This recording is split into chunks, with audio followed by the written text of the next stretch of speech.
ఏం అర్థం కాలే? అర్థమైందా కాలేదా? ఏదో ఒకటి చెప్పాలా. అర్థమైందా, అర్థం కాలేదా? చెప్పండి అమ్మా. ఒక్క హల్లెలూయా చెప్పమంటే చెప్తాం మేము, కానీ మిగతా అయితే చెప్పం మేము.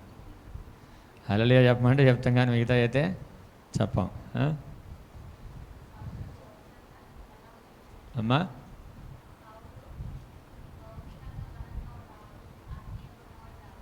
వెరీ గుడ్, దేవునికి స్తోత్రం. హల్లెలూయా. మంచి సమాధానం చెప్పారు. సౌలు గురించి, దావీదు గురించి అని ఒక అమ్మాయి. సౌలు శరీరరీతిగాను, దావీదు ఆత్మగాను ఉన్నాడు. అయితే ఆ సౌలు దావీదు రెండు మనలోనే. ఈ భౌతిక శరీరం సౌలుకు సాదృశ్యం, అంతరంగ పురుషుడు దావీదుకు సాదృశ్యం. అందుకే సౌలు విఫలమయ్యాడు, దావీదు సఫలమయ్యాడు. అంతేనా? సో మనం కూడా దావీదులాగా ఆత్మలో చేస్తే మనం సఫలమవుతాం, ఆత్మీయంగా బలపడతాం. యూట్యూబ్లో ఉంది, రాని వాళ్ళు ఉంటే మళ్ళీ వినండి. చక్కటి సందేశం అది.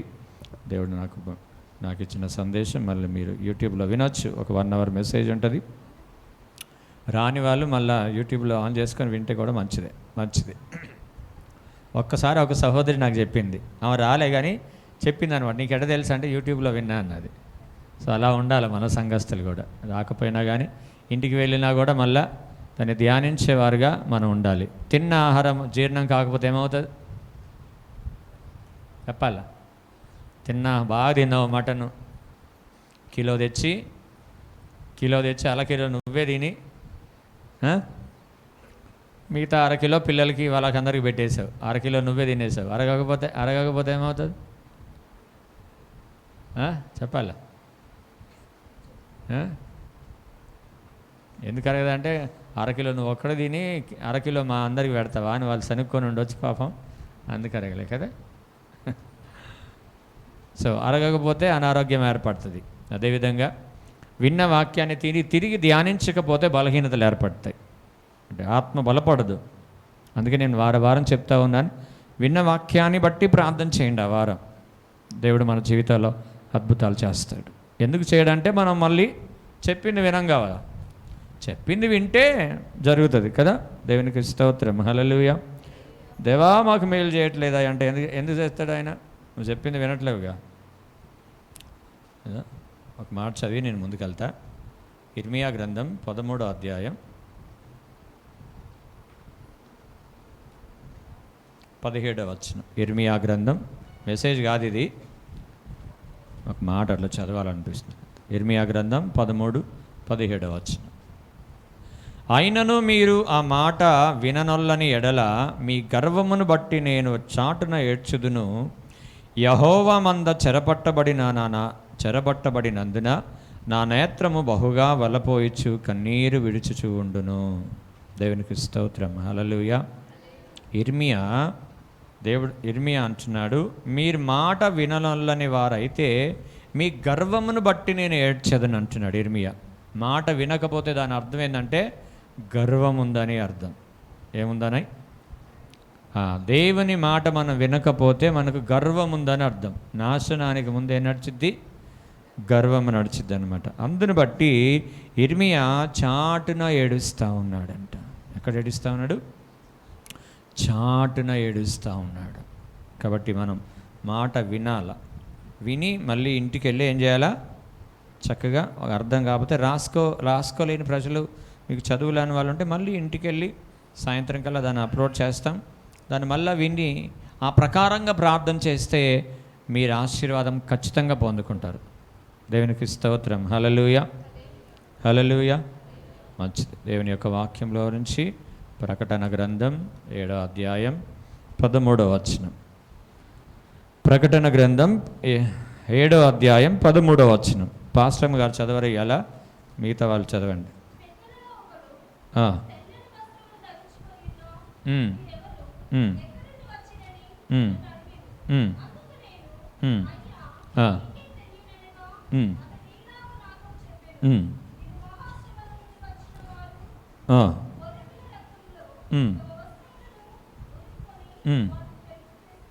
ఉమ్, ఉమ్,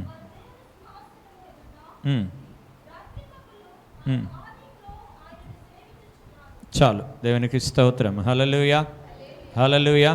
ఇక్కడ చక్కటి మాట మనము దేవుని వాక్యంలో మనం వింటూ ఉన్నాం. పెద్దలలో ఒకడు తెల్లని వస్త్రములు ధరించుకొని అపోస్తలుడైన యోహాను దగ్గరకు వచ్చి, వీరంతా ఎవరు తెల్లని వస్త్రాలు ధరించుకున్నారు అని పెద్దలలో ఒకడు, పెద్దలు ఎంతమంది పరలోకంలో? పెద్దలు ఎంతమంది? ఏమో అండి, మేము ఎప్పుడు వెళ్ళలేదు. పెద్దలు ఎంతమంది పరలోకంలో తెలియదా? 24 మంది. ఎంతమంది? 24 మంది సంఘ పెద్దలు ఉన్నారు. ఇట్లాంటి సంఘ పెద్దలు కాదు, కొట్టుకునే సంఘ పెద్దలు కాదు. వాళ్ళు దేవుని ఆరాధించే పెద్దలు. వాళ్ళు దేవునికి స్తోత్రం. హల్లెలూయా, హల్లెలూయా. కొన్ని మనం ఇక్కడ చూస్తూ ఉంటే విచిత్రం అవుతూ ఉంటుంది. సంఘ పెద్దలు, మొన్న ఒక వీడియో చూస్తే విచిత్రమైంది నాకు. 2 గుంపులుగా విభజించబడి మందిరంలో కొట్టుకుంటుంటే పోలీసు వాళ్ళు వచ్చి విడిపించారు. అది సిగ్గు, అది సిగ్గు, అవమానకరమైన పరిస్థితి అది. సో అలాంటి పెద్దలు కాదు వీళ్ళు, దేవుని ఆరాధించే పెద్దలు వీళ్ళు. సో ఆ పెద్దలలో ఒకడు అడుగుతున్నాడు, వీళ్ళందరూ తెల్లని వస్త్రములు ధరించుకున్నారు, వీరందరూ ఎవరయ్యా అంటే, అప్పుడు యోహాను అంటున్నాడు, నాకేం తెలుసయ్యా, అది నీకే తెలియననగా అతడు ఇలాగూ మాట్లాడుతూ ఉన్నాడు. ఏమని? వీరు మహాశ్రమల నుంచి వచ్చిన వారు గొర్రెపిల్ల రక్తములో తమ వస్త్రములు ఉదుకుకొని వాటిని తెలుపు చేసుకొనిరి. అందువలన వారు దేవుని సింహాసనం ఎదుట ఉండి రాత్రింబగళ్ళు ఆయన ఆలయములలో ఆయనను సేవించుచున్నారు. మరొక భాషలో చెప్పాలంటే రాత్రింబగళ్ళు ఆయనని ఆరాధిస్తూ ఉన్నారు. వీరందరూ ఎవరంటే గొర్రెపిల్ల రక్తములో తమ వస్త్రాలను తెలుపు చేసుకున్నవారు వీళ్ళు. వీరందరికీ తెల్లటి వస్త్రాలు ఉన్నాయి. ఇక తెల్లటి వస్త్రాలు ఎంతమందికి ఉన్నాయి?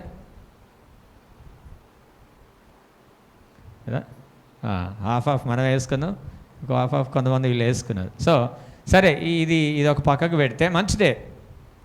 మందిరానికి తెల్లటి వస్త్రాలు వేసుకొని రావడం కూడా చాలా మంచిది. అయితే పరలోక రాజ్యములో దేవుడు వారి వారి యొక్క కష్టార్జితం యొక్క ప్రతిఫలమును బట్టి, వారి వారి ఓర్పును బట్టి, వారి వారి సహనాన్ని బట్టి, వారి యొక్క విశ్వాసాన్ని కాపాడుకున్న విధానమును బట్టి, దేవుని కొరకు ప్రయాసపడిన విధానమును బట్టి ప్రభు ఏం చేశాడంటే వారికి తెల్లటి వస్త్రాలు ఇచ్చాడు. హల్లెలూయా, హల్లెలూయా. ఈ వైట్ కాదా, వైట్ దగ మెరిసే వైట్ అది. హల్లెలూయా. ఒకసారి యేసుక్రీస్తు రూపాంతర కొండ మీదకి వెళ్ళినప్పుడు ఏ చాకలి వాడు కూడా ఉతకలేనంత తెల్లగా ఆ వస్త్రం ఉందంట. సో అంత తెల్లటి వస్త్రాలు దేవుడు మనకి అనుగ్రహించే దేవుడు. దేవునికి స్తోత్రం. హల్లెలూయా. ఒకసారి ఆ తెల్లటి వస్త్రం మన మీదకి వస్తే ఇంకా మళ్ళీ తీయాల్సిన పనే లేదు. ఆమేన్. ఈ వస్త్రం అంటే మళ్ళీ మధ్యాహ్నం మోగలు తీసేస్తాం. సో ఒక్కసారి దేవుడు ఆ వస్త్రం ఇస్తే ఇక ఆ వస్త్రం మైల పడదు ఇంకా. సో అంత మంచి తెల్లటి వస్త్రాలను ఇవ్వడానికి దేవుడు సిద్ధంగా ఉన్నాడు. పొందడానికి మనం సిద్ధంగా ఉండాలి. హల్లెలూయా. ఎవరికై అంటే వీరు మహాశ్రమలు పొంది, దేవుని నిమిత్తం శ్రమ పొంది వచ్చిన వాళ్ళు. వీళ్ళు దేవుని కొరకు శ్రమ పొంది వచ్చిన వాళ్ళు. లోకంలో ఉన్నవారు ఏమి తిందుమా ఏమి త్రాగుదమని వాళ్ళ వైపు వారు ఉంటే, వీరు అది చేసుకుంటూ మళ్ళీ సాతానుతో పోరాడుతూ, వ్యాధులతో పోరాడుతూ, బాధలతో పోరాడుతూ, సమస్యలతో పోరాడుతూ, విశ్వాసమును కాపాడుకుంటూ ఈ లోకములో బ్రతికిన వాళ్ళు వీరు అని సంఘము ఆ పెద్దల్లో ఒకడు ఏమవుతున్నాడు? సాక్ష్యం ఇస్తున్నాడు. హల్లెలూయా. ఏమంటున్నారు? వీరి నిమిత్తం సాక్ష్యం ఇస్తున్నాడు. కాబట్టి సాక్ష్యాన్ని మనం కలిగి ఉండాలి. ఏం కలిగి ఉండాలా? సాక్ష్య జీవితము కలిగి ఉండాలి. నిన్ను చూసినప్పుడు ఈ ఫలానా వ్యక్తి పరిశుద్ధురాలు, ఈ ఫలానా వ్యక్తి పరిశుద్ధుడు అనే సాక్ష్య జీవితం మనకు ఉండాలి. ఒకవేళ సాక్ష్యము కోల్పోతే ప్రమాదకరమైంది అది. అందుకే పరిశుద్ధాత్మ మీ మీదికి వచ్చినప్పుడు మీరు శక్తి నొందెదరు. అప్పుడు మీరు యెరూషలేములోను, యూదయలోను, సమరయలోను, బూదిగ అంతముల వరకు మీరు నాకు సాక్షులై ఉందరు. దేవుడు మనల్ని ఎందుకు ఎన్నుకున్నాడంటే నువ్వు ఉన్న ప్రాంతంలో సాక్షిగా ఉండడానికి. సాక్ష్యం ఎప్పుడు వస్తుందండి? సాక్ష్యం ఎప్పుడు వస్తుంది? 10 గంటలకు వస్తుందా? 11 గంటలకు వస్తుందా? 12 గంటలకు వస్తుందా? 1 గంటకు వస్తుందా? అది కాదు, నేను టైం కాదు నేను అడిగేది. సాక్ష్యము మనకి ఎలా వస్తుంది? ఆత్మలో మెలకువగలిగిన వారు ధన్యులు. రైట్. ప్రవర్తన సరిగ్గా ఉంటేనే సాక్ష్యం వస్తుంది. ప్రవర్తన లేకపోతే సాక్ష్యం రాదు. ఒకవేళ నువ్వు మందిరానికి వచ్చి ఇంటికి వెళ్ళిపోయి మళ్ళీ యథావిధి తదా ప్రజ అన్నట్లుగా మన ఇష్టానుసారంగా జీవిస్తే పక్కోడు గమనించేస్తాడు. నువ్వు ఎక్కడికి వెళ్ళి వస్తున్నావు గమనిస్తాడు, నువ్వేం చేస్తున్నావు అని గమనిస్తాడు. ఒకవేళ అన్యజనుల పట్ల అనేక మంది వారిని చూడరేమో, కానీ మనం మందిరానికి వెళుతున్నాము అని అంటే మాత్రము చాలా కన్నులు మన మీద ఉంటాయి. ప్రియ దేవుని సంగమా, ఇది మనం గమనించాలి. మన ప్రవర్తన పరిశుద్ధంగా ఉండాలి. హల్లెలూయా, హల్లెలూయా. ప్రవర్తన ఏమాత్రము తారుమారు అయిందా, నిన్ను బట్టి ఇంకొక నశించిపోతాడు. ఇది చాలా ప్రమాదకరమైంది. మనం ఒక వ్యక్తిని దేవుని సన్నిధిలోకి నడిపించాలంటే ఎంత కష్టమో. ప్రార్థన చేస్తాం, సువార్త చెప్తాం, కానీ అయినప్పటికీ కూడా ఒక వ్యక్తిని రక్షించుకోలేని పరిస్థితి.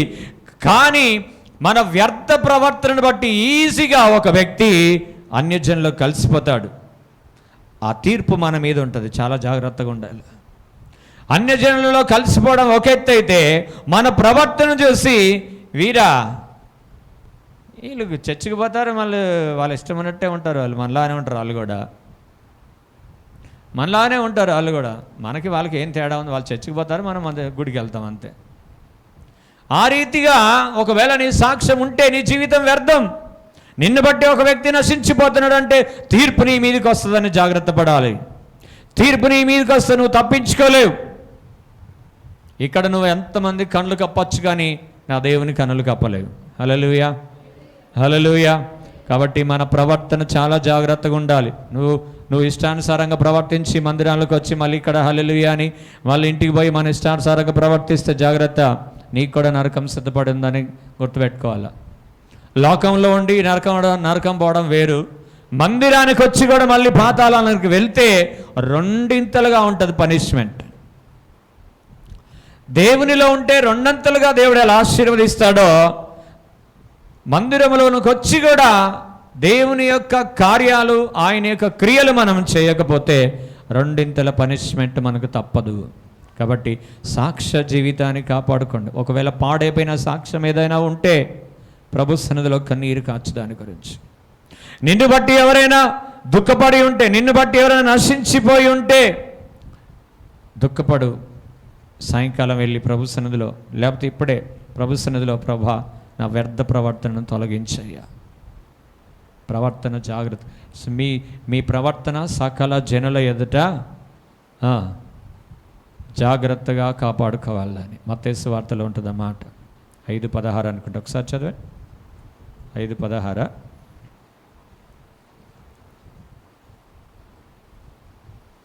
మత్తయి సువార్త 5:16 వచనం చదివండి.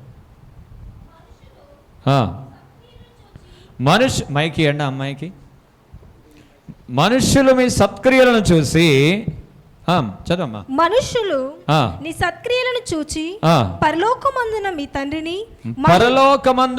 తండ్రిని మహిమపరచునట్లు వారి ఎదుట వెలుగు ప్రకాశింపనీయుడి. మీ వెలుగు ప్రకాశించాలి అనగా మీ సత్క్రియలు సరైనదిగా ఉండాలి. ఇష్టం వచ్చిన రీతిగా నీ ఇష్టానుసారంగా బ్రతకడానికి దేవుడు అనుమతించాడు. ఇప్పుడు నేను ఒకటి చెప్తాను. నేను ఒకసారి సడన్గా వెళ్ళి ఒక దగ్గర కారు ఆపితే నన్ను చూసి, కారు కాదు బండి ఆపిన, నన్ను చూసి ఒక అబ్బాయి సిగరెట్ తాగుతూ ఉంటే సడన్గా వెనక్కి పెట్టేశాడు. ఒక అబ్బాయి సిగరెట్ తాగుతూ ఉంటే సడన్గా వెనక్కి పెట్టేసి, ఏమా బాగున్నావా అంటే, బాగున్నా బాబాయ్ అన్నాడు. నేను బాబాయ్ అవుతా కాబట్టి బాగున్నా బాబాయ్ అని నన్ను చూసి వెనక్కి పెట్టేసింది అనమాట. అంటే ఎదుట కనపరిచేది వెలుగు సంబంధమైంది, చాటున దాచుకునేది చీకటి సంబంధమైంది. నీ సత్ప్రవర్తన సరిగ్గా ఉంటే నువ్వు స్ట్రైట్గా నిలబడతావు. ఒకవేళ ప్రవర్తన సరిగ్గా లేకపోతే దాచుకుంటావు, నువ్వు దాక్కుంటావు ఒక దగ్గర. అంటే నిన్ను నీవు మరుగు చేసుకుంటావు అన్నమాట. అందుకనే ఆదామా ఎక్కడున్నావంటే నీ స్వరం వినినప్పుడు నేను దాగుకొంటిని అని అంటాడు. ఎందుకు ఎందుకు ఆదాం ఎందుకు దాక్కున్నాడు? ఆదాం వెళ్ళి దాక్కుంటే ఆదాం వెనక అవ్వ వెళ్ళి దాక్కుంది. ఎందుకు మరుగై ఉన్నారు వీళ్ళు? ఇప్పుడు ప్రతిరోజు దేవునితో సహవాసము చేసేవాళ్ళు ఇప్పుడు ఎందుకు దాక్కున్నారు? వారిలో నుంచి మహిమ పోయింది. ఏ తెల్లటి వస్త్రాలైతే ఆదాముకి ఇచ్చాడో అది పోయింది. కాబట్టి చాటున చేసే క్రియలు చీకటి క్రియలు. హల్లెలూయా, హల్లెలూయా. చాటున చేసే క్రియలు దేనికి సంబంధమైనవి? చీకటి సంబంధమైనవి. స్ట్రైట్గా ప్రజల ఎదుట చేసే కార్యాలు అవి వెలుగు సంబంధమైనవి. దేవునికి మహిమ కలుగునుగాక. హల్లెలూయా. నువ్వు తప్పు చేయకపోతే నువ్వు ధైర్యంగా ఉంటావు. తప్పు చేయకపోతే ధైర్యంగా ఉంటావు, తప్పు చేస్తే దాక్కుంటావు. కాబట్టి ప్రియన దేవుని సంగమా, దేవుడు అన్నీ చూస్తున్నాడు. ఆయన చూచుచున్న దేవుడు. నువ్వే బండ కింద దాగుకో, ఆయన కన్నులు నీ మీద ఉన్నాయి. నువ్వేం చేస్తున్నావు అనేది ఆయన చూస్తూ ఉన్న దేవుడు. మనుషులకి దేవుడు స్వేచ్ఛ ఇచ్చాడు. అది ఆయన రిటర్న్ తీసుకోడు. నువ్వు ఏ విధంగా జీవిస్తావు అనేది ఆయన చూస్తూ ఉంటాడు. దాన్ని బట్టి దేవుడు నీ పట్ల సాక్ష్యము కలిగి ఉంటాడు. దేవునికి మహిమ కలుగునుగాక. హల్లెలూయా, హల్లెలూయా. కాబట్టి సాక్ష్య జీవితాన్ని చాలా జాగ్రత్తగా కాపాడుకోండి. ప్రతి స్థలములో ఆ సాక్ష్య జీవితం ఉండాలి. సో కొంతమందిని దేవుడు మెచ్చుకున్నాడు పరిశుద్ధ గ్రంథంలో. వారు ఏ విధంగా సాక్ష్యం పొందారు, మనం కూడా ఏ విధంగా పొందుకోవాలనేది కొంతమంది భక్తులు మన ఎదుట మనం జ్ఞాపకం చేసుకుందాం. యోహాను సువార్త 1వ అధ్యాయం 47వ వచనం. యేసు నతానయేలు తన యొద్దకు వచ్చుట చూచి, ఇదిగో ఇతడు నిజముగా ఇశ్రాయేలీయుడు, ఇతని యందు ఏ కపటము లేదని అతని గూర్చి చెప్పెను. నువ్వు చాలు. ఇక్కడ నతానయేలు యేసు ప్రభు శిష్యులలో ఒకడు. ఎవరు? నతానయేలు యేసు ప్రభు శిష్యులలో ఒక శిష్యుడు. అవునా కదా? చెప్పండి, అవునా కాదా? అవునా? ఇటు ఓపండి, బాగా ఓపండి. మీకు గుడ్డు 0, పరీక్షలో ఫెయిల్ అయిపోతారు మీరు. మీకు వాక్యం తెలియదు. అయితే నతానయేలు శిష్యుడమ్మా, నతానయేలు శిష్యుడా? పరిశుద్ధ గ్రంథంలో ఆయన గురించి ఒక 2 చోట్ల రాసింది.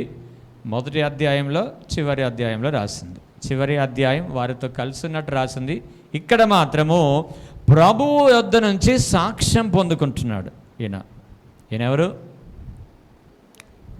ఇజ్రాయేలీయుడు. ఎవరైనా ఇతడు నిజముగా ఇజ్రాయేలీయుడు, ఇతని యందు ఏ కపటము లేదు. ఇప్పుడు యేసు ప్రభు వెంబడి ఆయన వెంబడించలేదు. ఆయన ఎప్పుడు ఆయనతో తిరగలేదు. అయినప్పటికీ కూడా యేసు ప్రభు అతని గురించి సాక్ష్యం ఇస్తున్నాడు. ఏమని? ఇతని యందు ఏ కపటము లేదు. దేవునికి స్తోత్రం. హల్లెలూయా. ఎందుకు తెలుసా? ఆయన హృదయంలో కపటము లేక జీవించిన వ్యక్తి, మోసము చేయకుండా జీవించిన వ్యక్తి, ఇజ్రాయేలు రాజు కొరకు, మెస్సయ్య కొరకు, రక్షకుడు కొరకు ఆయన ఎదురు చూస్తూ ఉన్న వ్యక్తి. హల్లెలూయా. ఎవరైనా ఎవరో మాకేం తెలుసు.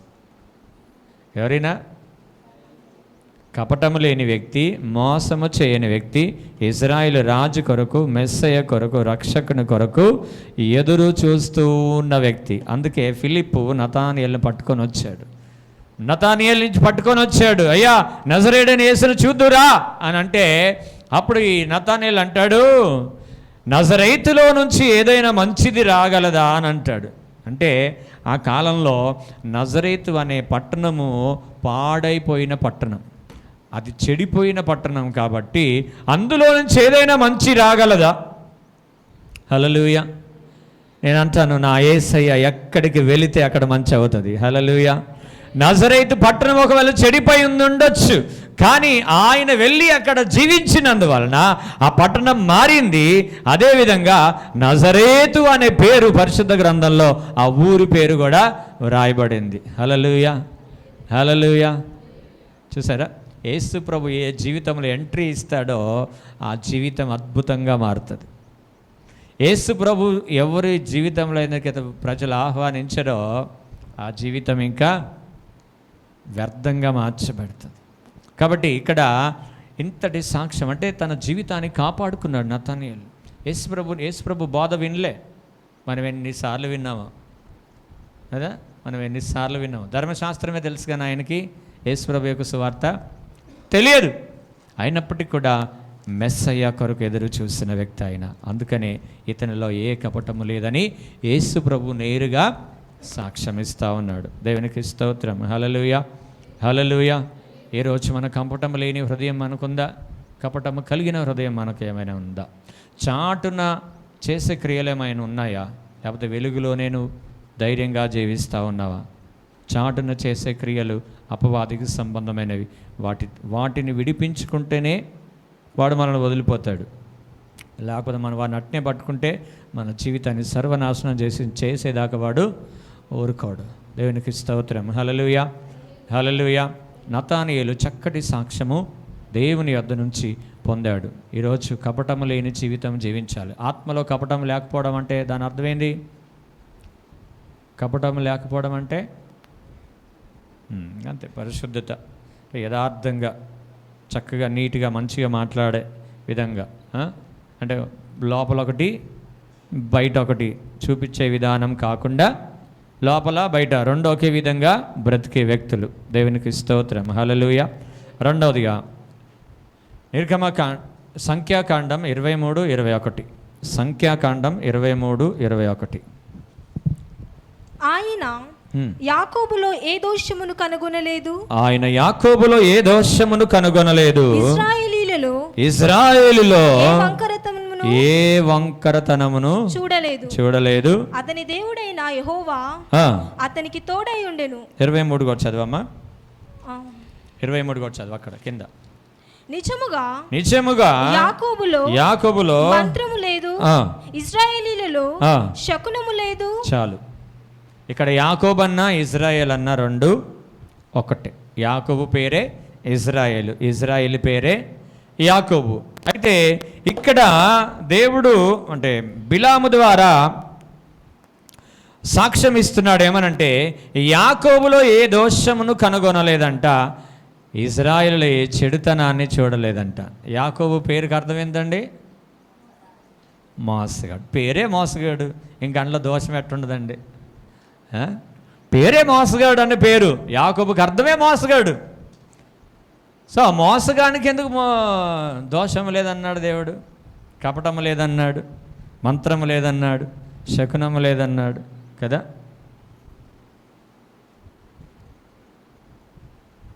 ఎవరిని మోసం చేశాడు చెప్పండి ఒకసారి యాకోబు? ఎవరిని మోసం చేశాడు? తండ్రిని. చెప్పాలి. ఎవరిని మోసం చేశాడు? ఎంత గొనుక్కుంటున్నారు, సనక్కుంటున్నారు లోపల. ఏమన్నా నేను ఏమన్నా, మీ సమాధానం మంచుకుంటే చెప్పండి. ఎవరెవరిని మోసం చేశాడు? తండ్రిని ఒకని చెప్పాడు, కరెక్టే. ఇంకా అన్నని, ప్రాముఖ్యంగా అన్నకి రావాల్సిన ఆస్తి ఏం చేశాడైనా దోసుకొని వెళ్ళిపోయాడు. అన్నకు రావాల్సిన ఆశీర్వాదాన్ని, జ్యేష్ఠుడికి రావాల్సిన ఆశీర్వాదాన్ని ఈయన తీసుకొని వెళ్ళిపోయాడు. ఇస్సాకుకి మాంసం అంటే చాలా ఇష్టం.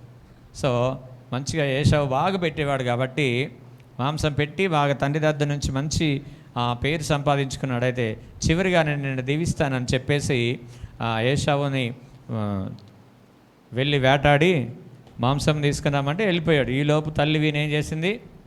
సాధువైన యాకోబు. ఈయన ఎవరు? సాధువు, హంబుల్ పర్సన్ అనమాట. యాకోబు ఎవరు? Humble person, silence killer. ఎవరైనా అబ్బా తెలివితో వేసేస్తాడు అంతే, ఇంకా పడిపోవాల్సింది అక్కడ. చాలా తెలివి, సాధువుగా ఉంటాడు, సింపుల్గా ఉంటాడు. సైలెన్స్గా బాంబు వేసేస్తాడు అంతే కదా. మంచిగా చిక్కుడుగా కూర వండుతా ఉన్నా అన్న వచ్చాడు, ఆకలి వేసిందిరా బాబు కొద్దిగా పెట్టు నాకు అని అంటే, ఉడికినే పెడతాను అన్న, ఊరికనే ఎందుకు పెడతా, కష్టపడి వండింది నీకు ఒక్కడికేనా అనుకుంటున్నావా, కొట్టరా నాయన, అలసిపోయి వచ్చిన ఒక్క జింక కూడా బల్లే, వేటాడి వచ్చిన మాంసం దొరకలే, కొద్దిగా పెట్టు అని అంటే జ్యేష్ఠత్వ హక్కు ఇస్తేనే పెడతా అన్నాడు. చూసారా, ఎక్కడ పట్టాలన్నాడ పట్టేస్తాడు. ఇంకా యాగో ఉడుం పట్టు పడితే చక్కగా పట్టేస్తాడు అనమాట. అంటే ఆయన ఏదైనా ప్రణాళిక వేస్తే అది సక్సెస్, సఫలం అవ్వడమే. ఇంకా మొత్తానికి చిక్కుడుకాయ కూర పెట్టాడు, జ్యేష్ఠత్వాన్ని తీసుకున్నాడు. అలాగే తండ్రి దగ్గరికి వెళ్ళాడు,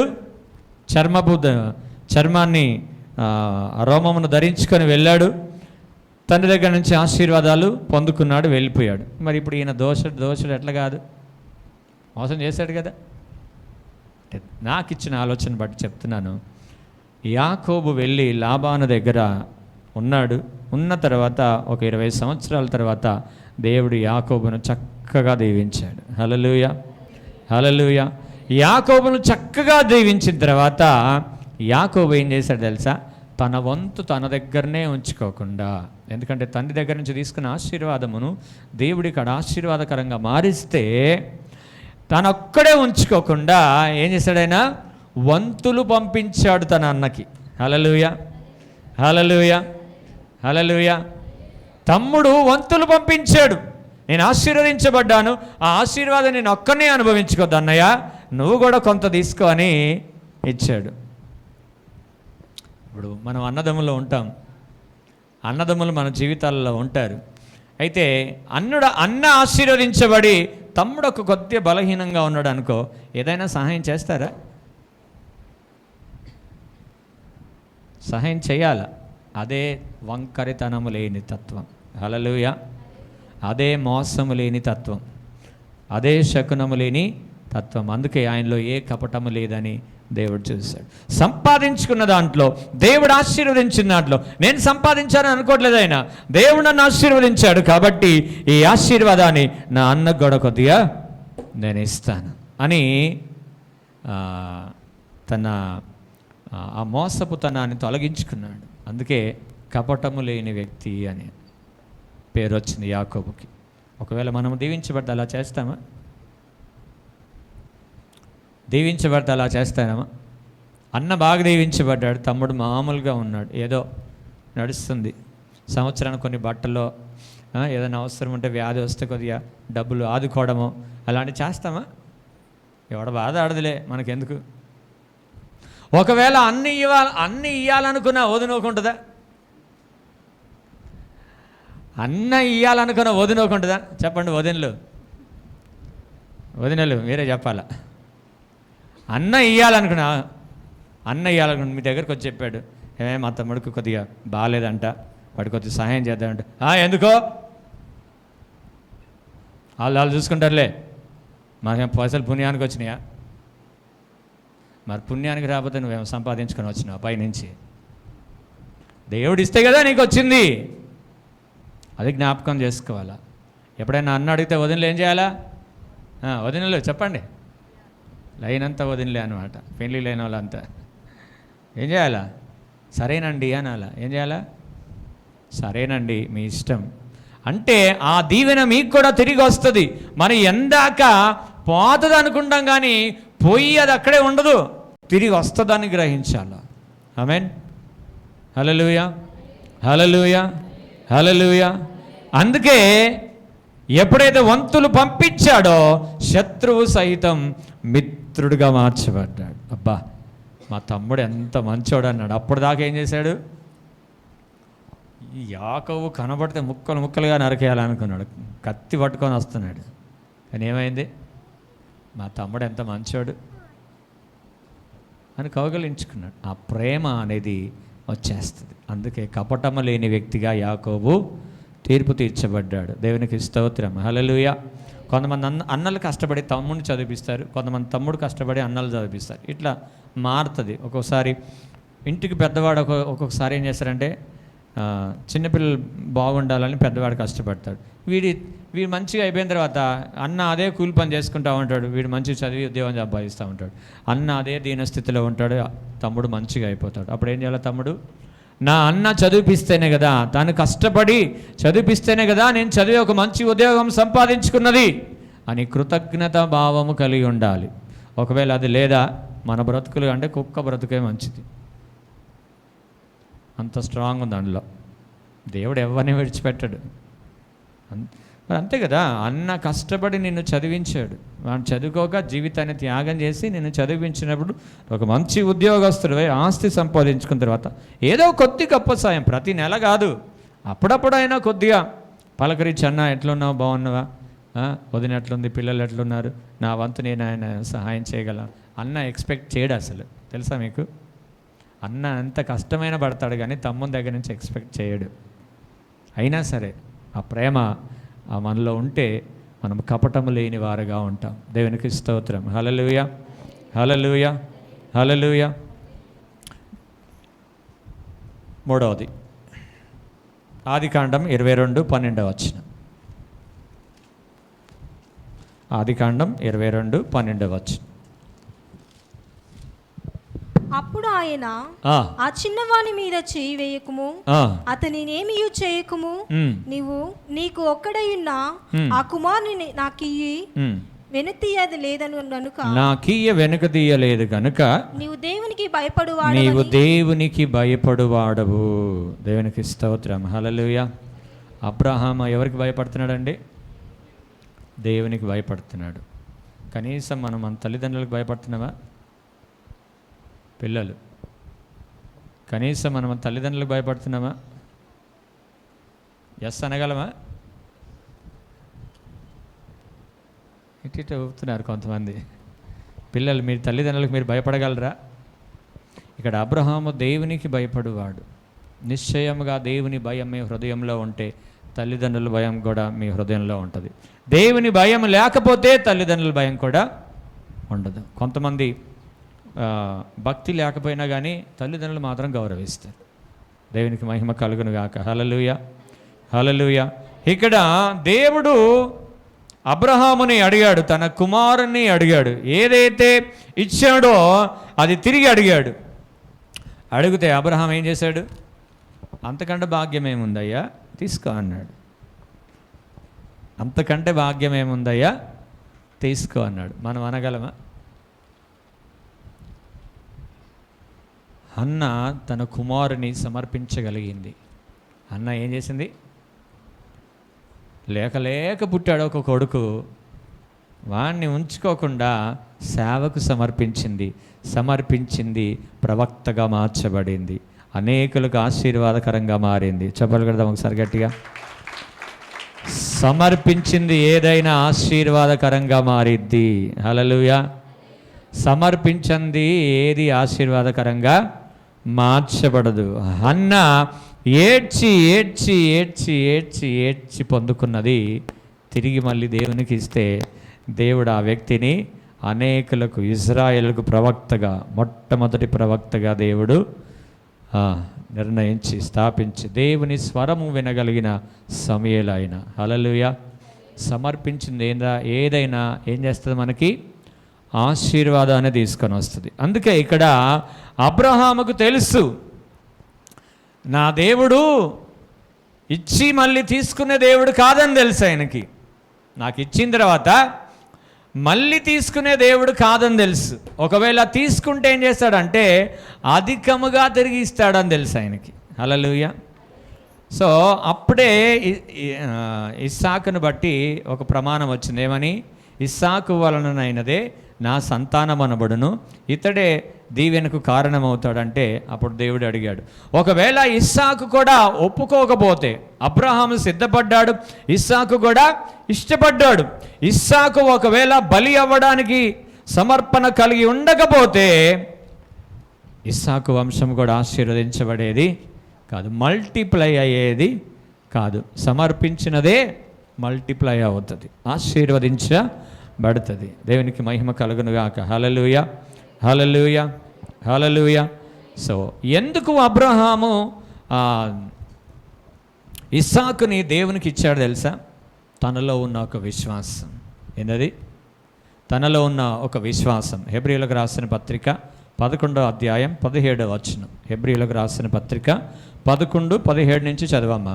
అబ్రహాము శోధింపబడి విశ్వాసమును బట్టి అక్కడ అబ్రహాము పరిశోధించబడని రాసుకోండి. అని అక్కడ రాసుకోండి. పరిశోధించబడి. అబ్రహాము పరిశోధింపబడి రైట్ విశ్వాసమును బట్టి ఇస్సాకును బలిగా అర్పించెను. ఎవడు ఆ వాగ్దానములు సంతోషముతో అంగీకరించెను, ఇస్సాకు వలనైనది నీ సంతానం అనబడును అని ఒకనితో ఒకడు చెప్పబడును. ఆ అబ్రహాము మృతులను సహితము లేపుటకు దేవుడు శక్తిమంతుడని ఎంచినవాడై తన ఏక కుమారుని అర్పించి ఉపమాన రూపముగా అతనిని మృతులలో నుండి మరలా పొందెను. గొప్ప విశ్వాసం. అబ్రహామును బట్టి చెప్పలు కొడదాం ఒకసారి గట్టిగా. అబ్రహాముకి ఏం తెలిసిందంట?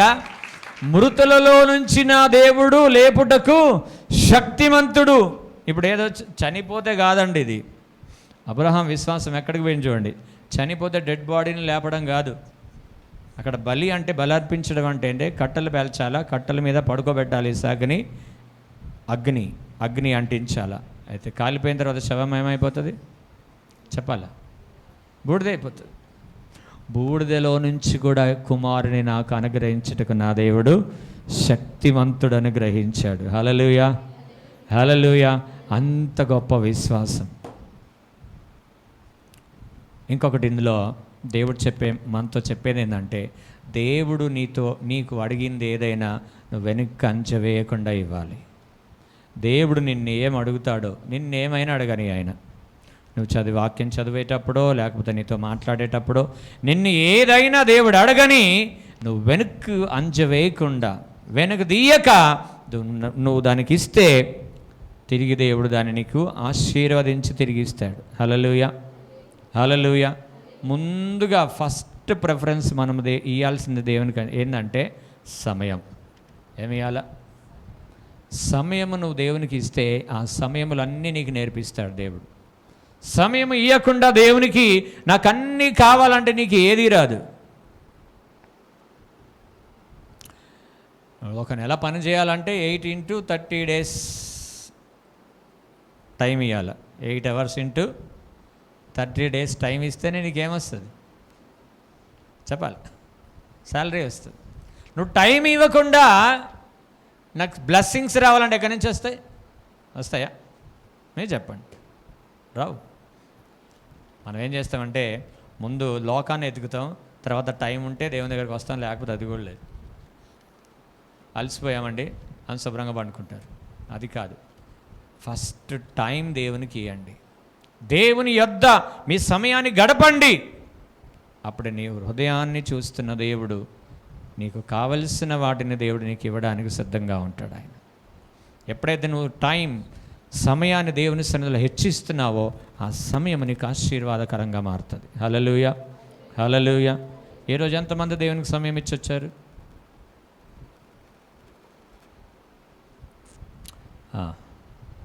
అందరు ఏం చేయాలా? సమయం ఇవ్వాలా దేవునికి. సమయం ఇచ్చి మీరు వీడికి వస్తే పరిశుద్ధాత్మ దేవుడు మీతో మాట్లాడే మాటలు మంచిగా అంగీకరించబడి మంచిగా ఫలిస్తారు. మీరు ప్రార్థన చేయకుండా వీడికి వస్తే దేవుడు ఎంత మంచి మాటలు మీకు చెప్పినా దున్నబడిన భూమిలో విత్తనము నాటితే అది ఫలిస్తుంది. పొలాన్ని దున్నకుండా ఎవరైనా విత్తనాలు వేస్తారా? దున్నాలి కదా. సమయం దేవుని సన్నిధిలో గడపాల. ప్రాముఖ్యంగా మైకులు పట్టుకునే వాళ్ళు ఇంకా గడపాల. ఎందుకంటే ఈ మైక్ అనేది మామూలు విషయం ఏం కాదు. చాలామంది మైక్ని ఇష్టపడతారు, కానీ ఈ మైక్ మంచిదే, కానీ ఈ మైక్ వెనక సమయాన్ని దేవుని సన్నిధిలో గడిపితే నువ్వు పాడితే దేవుని మహిమ దిగి వస్తుంది. నువ్వు మాట్లాడితే దేవుడు ప్రజలతో మాట్లాడతాడు. నువ్వు సమయం గడపకుండా వచ్చినావు అనుకో, నువ్వు ఎంత పాడినా ఎంత మాట్లాడినా ఏం ప్రయోజనం. నేనైనా సరే దేవుని సన్నిధిలో సమయం గడపకుండా నేను ఎంత ప్రయాసపడ్డా ప్రయాసం అంతా కూడా వ్యర్థమవుతుంది. దేవునికి స్తోత్రం. హల్లెలూయా, హల్లెలూయా, హల్లెలూయా. కాబట్టి దేవుడు నిన్ను ఏది అడిగితే అది నువ్వు వెనక్కి తీయకుండా నువ్వు ప్రభుకు సమర్పించు. ఒకవేళ నీ జీవితం కూడా దేవుడు అడగవచ్చు, చెప్పలేం. జీవితం కూడా దేవుడు అడగవచ్చు, నిన్ను నీ ప్రాణాన్ని కూడా అడగవచ్చు. దేవుడు అడుగుతాడా ప్రాణాన్ని అడుగుతాడా? అంటే ప్రాణం అంటే నువ్వు చచ్చిపోవాలని కాదు, నీ జీవితం అంతా కూడా దేవునికి సమర్పించాలని. అంటే నీకంటూ ఇంకేది ఉంచుకోకుండా దేవునిలో ఉండాలని. దేవునికి స్తోత్రం. హల్లెలూయా. లోక సంబంధంగా నీ ఆశలు ఏదైతే ఉన్నాయో, నీ శరీరాశలు, నేత్రాశలు, జీవపు డంబములు, ఏమేమైతే నీ కోరికలు ఉన్నాయో అవన్నీ చంపుకొని ప్రభు కొరకు జీవించగలగడమే దేవుడు నీ ప్రాణాన్ని అడగడం. దేవునికి స్తోత్రం. హల్లెలూయా. నువ్వు ఒకటి ఆశిస్తున్నావు, దేవుడు వద్దంటాడు, అంతే. అది కాదు ఇది చెయ్యి అంటాడు. అప్పుడు మనం ఇష్టపడాలి. అదే ప్రాణం పెట్టినట్టు. దేవుడైతే తన ప్రాణాన్ని మనకు అర్పించాడు. మనం చేయలేమా? చేయగలమా లేదా? అంటే నీకు ఇష్టమైంది దేవుడు నీకు ఈయనంటున్నాడు, నీకు ఇష్టమైంది దేవుడు వద్దంటున్నాడు, నాకు ఇష్టమైంది చెయ్యి అంటున్నాడు. అప్పుడు మనం సిద్ధపడాలి. అది ప్రాణత్యాగం. దేవునికి స్తోత్రం. హల్లెలూయా. అబ్రహాము దేవునికి భయపడువాడని సాక్ష్యం పొందాడు. ఈరోజు మనం దేవుని ఎడల మంచి భయం ఉందా? ఏదోలే పోతున్నాం వస్తున్నాం అన్నట్టుందా? దేవుని భయం మీ హృదయంలో ఉండాలి. ఇర్మియా గ్రంథం 32:40 వచనంలో, ఇర్మియా గ్రంథం 32:40 వచనంలో,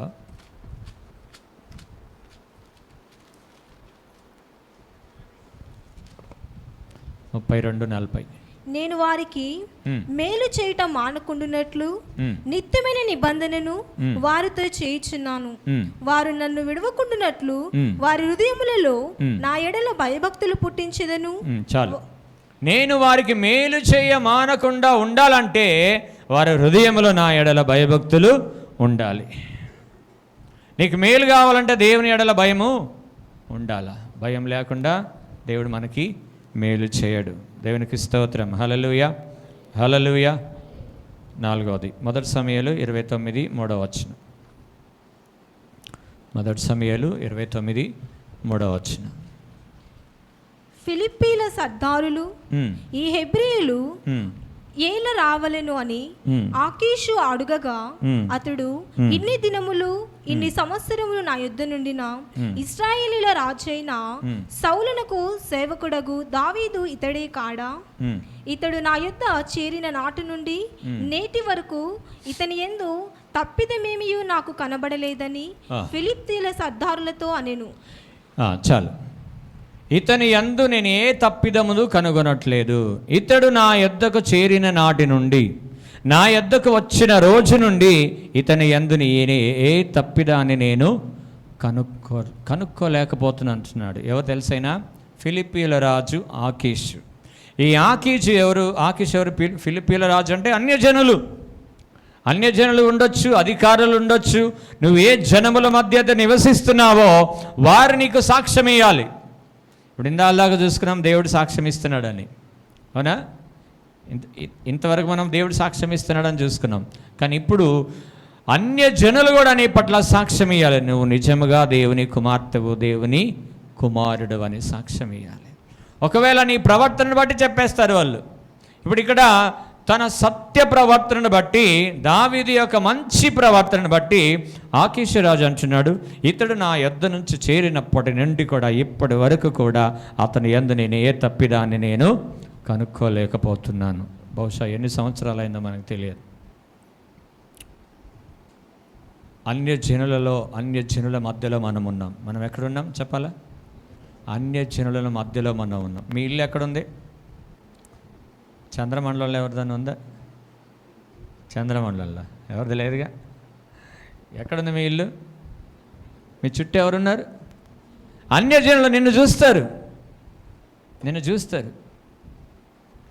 అసలు నీ ఇంట్లోంచి ఎప్పుడైనా ప్రార్థన వినబడిందా? బయటికి వినబడబోతే తెలియదు నువ్వు క్రైస్తవుడు అని. నువ్వు క్రైస్తవుడు అని తెలియదు వాళ్ళకు. ఎప్పుడైనా బైబిల్ పట్టుకొని బయటకు వస్తే అప్పుడు అర్థమవుతుంది నువ్వు క్రైస్తవుడు అని. ఒకవేళ నువ్వు క్రైస్తవుడు అని తెలిసిన తర్వాత అన్యజనులు చెప్పాలి నువ్వు క్రైస్తవుడు అని. బైబిల్ పట్టుకొని ఉండొచ్చు, మందిరానికి వస్తుండొచ్చు, వెళ్తుండొచ్చు, అన్నీ చేస్తుండొచ్చు, కానీ చుట్టుపక్కల ఉన్న అన్యజనులు కూడా చెప్పాలి నిజంగా ఈ వ్యక్తి క్రిస్టియన్ అండి, చాలా మంచి వ్యక్తి అండి అని చెప్పగలగాలి. నువ్వు బడా మాట్లాడేసి ఇష్టం వచ్చినట్టుగా భార్యాభర్తలు కొట్టుకొని తిట్టుకొని ఇష్టం వచ్చినట్టుగా ఉంటే వీళ్ళు చచ్చిపోతారండి. ఎప్పుడు గొడవ ఇంట్లో చచ్చిపోతారు, కానీ ఏమీ లాభం ఉండదు. వాళ్ళు మనలాగానే ఉన్నారు అని అనుకుంటారు అప్పుడు. సో అలా ఉండొద్దు. నీ ఇంటిలో ప్రార్థన ఉంటే పక్కింటి వారందరూ కూడా నీకు సాక్ష్యం ఇస్తారు. ప్రార్థన లేకుండా, ప్రవర్తన లేకుండా సాక్ష్యము రాదు. దేవునికి స్తోత్రం, హల్లెలూయా. దావీదు ఎంత చక్కటి సాక్ష్యం పొందాడంటే, ఇతడు నా యొద్ద వచ్చినప్పటి నుంచి ఇతని యొద్ద నేనే తప్పిదాన్ని. మనలో ఎన్ని తప్పులు ఉన్నాయి? మన మనస్సాక్షి మనకు నేరారోపణ చేస్తుందా, లేకపోతే పర్వాలేదు నువ్వు రైట్ బాగున్నావని అంటుందా? బాగున్నావని అంటుందా? అనట్లేదా? అనాల. మన మనస్సాక్షి కనీసం మనకు సాక్ష్యం అయిపోతే ఎట్లా? నీ చుట్టుపక్కల ఉన్న వారు ఏం చేయాలా? పక్కన కొంతమంది మనకి డ్రింకర్స్ ఉన్నారు అనుకోండి, వాళ్ళని చిదరించుకోవద్దు. వాళ్ళని కొంతమంది ఉంటారు, కొంత ఇంటి మళ్ళీ మా ఇంటి దగ్గర కూడా ఉన్నారు, వాళ్ళని చిదరించుకోదే. ఎప్పుడు తాగుపోతాడు అని చిదరించు. వారి కొరకు ప్రార్థన చేయి. ఒకవేళ ఆ వ్యక్తి నీ ద్వారా మారిండు అనుకో, అది ఎంత సంతోషం అది. ఇప్పుడు నువ్వు సమాధానంగా ఉన్నావు, ఒక క్రిస్టియన్ కుటుంబంగా నువ్వు సమాధానంగా ఉన్నావు, పక్క కుటుంబం ఉంది, వాళ్ళు ఎప్పుడు గొడవ పడతారు అన్యజనులు. వారి గురించి ప్రార్థన చేసే బాధ్యత నీదే. వాళ్ళ ఇంటి పక్కన దేవుడు ఎందుకు పెట్టాడంటే నువ్వు వారి కొరకు ప్రార్థన చేయాలని పెట్టాడు, అంతేగాని వారిని చీదరించుకోవడానికి పెట్టలే. ఒకప్పుడు మనం అన్యజనులమే, ఒకప్పుడు మనం విగ్రహారాధికులమే, ఒకప్పుడు మనం కూడా వ్యర్థమైన ప్రవర్తన కలిగిన వారమే. నిన్ను దేవుడు ఎందుకు రక్షించి ఆ ఇంటి పక్కన పెట్టాడంటే ఆ ఇంటి వారి కొరకు ప్రార్థన చేయాల, రోజు ప్రార్థన చేయాల. చేస్తే ఖచ్చితంగా దేవుడు ఒక రోజు మార్పిస్తాడు వాళ్ళకి. తద్వారా ఆత్మను మనం సంపాదించుకున్న వారం అవుతాం. దేవునికి స్తోత్రం, హల్లెలూయా, హల్లెలూయా. 5వది సంఖ్యాకాండం 12వ అధ్యాయం 3వ వచనం.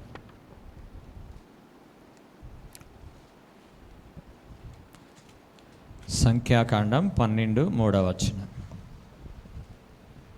యెహోవా ఆ మాట వినెను, మోషే భూమి మీదనున్న వారందరిలో మిక్కిలి సాత్వికుడు. మోషే భూమి మీద ఉన్న వారందరిలో కూడా మిక్కిలి సాత్వికుడు అని దేవుడు సాక్ష్యం ఇస్తున్నాడు మోషే గురించి. ఎవరితో అంటున్నాడు ఈ మాట? దేవుడు ఎవరితో అంటున్నాడు ఈ మాట? ఏమో ఎవరితో అన్నాడు మనకేం తెలుసు. ఎవరితో అంటే మనకెందుకులే అని అంటున్నారా? ఎవరితో అంటున్నాడు దేవుడు ఈ మాట? పైన 2 వచనాలు మీరే చదువుకొని నాకు సమాధానం చెప్పండి. ఎవరు ఈ మాట మోషే గురించి సాక్ష్యం ఎవరితో అన్నాడు? టకటక చదువుకోవాలి.